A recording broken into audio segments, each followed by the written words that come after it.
സദ്യയിലെ ഏറ്റവും ഹെൽത്തിയായ കറിയാണ് ഓലനെങ്കിലും എല്ലാവരും മാറ്റി വെക്കും.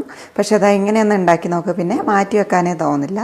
കുമ്പളങ്ങ തൊലിയും അകത്തെ ആ കുരുവൊക്കെ കളഞ്ഞ് കനം കുറച്ച് ചതുരത്തിൽ അരിഞ്ഞെടുക്കാം. മൂപ്പ് കുറഞ്ഞ കുമ്പളങ്ങയാണ് ഓലിന് നല്ലത്. അപ്പോഴാണ് പെട്ടെന്ന് വെന്ത് സോഫ്റ്റായി തേങ്ങാപ്പാലിൻ്റെയും പച്ചമുളകിൻ്റെയൊക്കെ രുചി നന്നായിട്ട് പിടിക്കുക. അരിഞ്ഞത് പാത്രത്തിലേക്ക് ഇടാം. 2-3 പച്ചമുളകും കറിവേപ്പിലയും കുറച്ച് മാത്രം ഉപ്പും ഇട്ട് ഇത്തിരി വെള്ളം ഒഴിച്ച് അടച്ചു വെച്ച് വേവിക്കാം. ഉപ്പ് വരുമൊന്നും മറ്റു കറികളുടെ അത്ര വേണ്ട, രുചിക്ക് കിട്ടുമെന്ന് മാത്രം.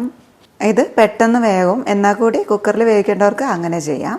കഷ്ണത്തിലേക്ക് ഉപ്പും പച്ചമുളകും കറിവേപ്പിലയും ഇട്ട് കുറച്ച് മാത്രം വെള്ളം ഒഴിച്ച് അടച്ച് മീഡിയം തീയിൽ 2 വിസിൽ വരുന്നവരെ വേവിക്കാം. എന്നിട്ട് ആ പ്രഷർ പോകുമ്പോൾ എടുത്താൽ മതി. കുമ്പളങ്ങ വെന്തിട്ടുണ്ട്. വെള്ളം വറ്റാൻ ബാക്കിയുണ്ടെങ്കിൽ അതും കൂടെ വറ്റിച്ചെടുക്കുക. ഇനി തേങ്ങാപ്പാൽ ഒഴിക്കാം. ഇത് 1.5 ഗ്ലാസ് തേങ്ങ പിഴിഞ്ഞെടുത്തിരിക്കുന്ന 2ാം പാലാണ്. ഇതിൻ്റെ 1ാം പാൽ മാറ്റി വെച്ചിട്ടുണ്ട്, അത് ലാസ്റ്റ് ഒഴിക്കാം. ഇനി തേങ്ങാപ്പാലിൽ കിടന്ന് കുമ്പളങ്ങ ഒന്നും കൂടെ വേവട്ടെ. ഉപ്പ് വേണ്ടവർക്ക് നോക്കിയിട്ട് ചേർക്കാം. പിന്നെ കറി ആയിക്കഴിഞ്ഞാൽ കുമ്പളങ്ങയും തേങ്ങാപ്പാലും വേറെ വേറെ കിടക്കുന്നതിനേക്കാളും ഒന്ന് ഉടച്ചു കൊടുത്താൽ നന്നായിരിക്കും.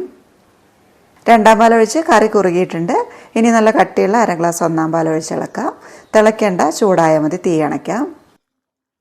അവസാനമായിട്ട് കറിവേപ്പിലയും പച്ച വെളിച്ചെണ്ണയും കൂടി ഒഴിക്കാം. കറിവേപ്പില കയ്യിലൊന്ന് ഞെരടിയിട്ടിട്ട് കൊടുക്കണം.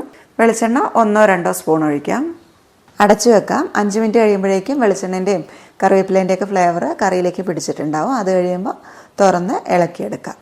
അതുപോലെ വൻപയർ ചേർത്തിട്ടുള്ള ഓലനാണ് ഇഷ്ടമുള്ളതെങ്കിൽ കുമ്പളങ്ങ വെന്ത് കഴിയുമ്പോൾ അതിലേക്ക് വേവിച്ച വൻപയറും കൂടെ ചേർത്തിളക്കി ആ ഒരു രീതിയിലും ഇതേപോലെ തന്നെ നമുക്ക് ഓലനുണ്ടാക്കാം.